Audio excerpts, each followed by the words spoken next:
Alright, greetings all math enthusiasts and welcome to my math lab. Today's topic in geometry is complementary and supplementary angles. This video is by Luis Garcia and my math instructor is Mr. Torres from iMatter Academy Middle and High School.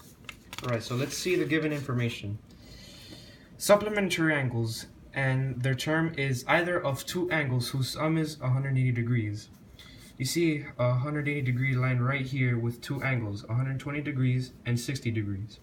If 120 degrees and 60 degrees make a straight line, then it is supplementary, or the sum of 180 degrees.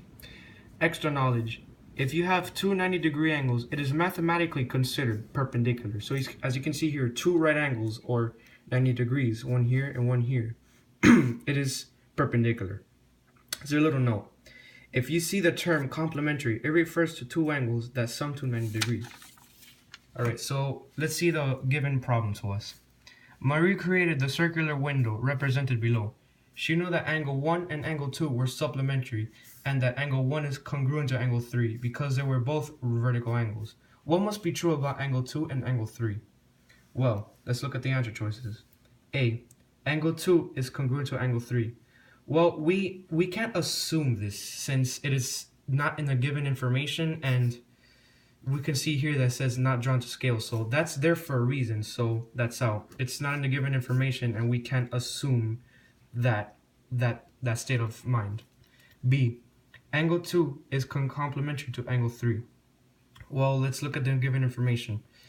Angle 1 and angle 2 were supplementary, and angle 1 is congruent to angle 3. So angle 1 and angle 2 were supplementary. So these two, angle 1 and angle 2, make 180 degrees. And angle 1 is congruent to angle 3.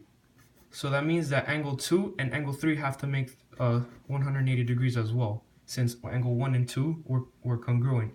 And angle 1 and 3 were congruent as well. So this is also out, since it's saying that angle 2 make 90 degrees with angle 3. C. Angle 2 is supplementary to angle 3. Well, we just went over this. So angle 2 makes 180 degrees with angle 3 is what C is saying. So that's a possible answer, but let's keep going. D.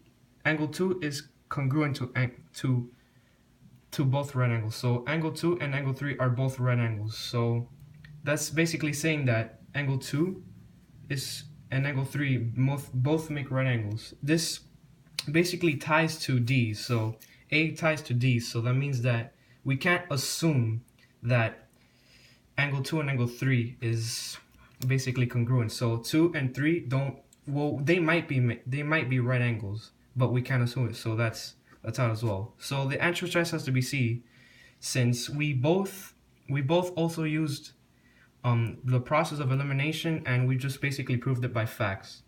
So yeah, that's basically the answer. Hopefully you learned something, and yeah, have a nice day.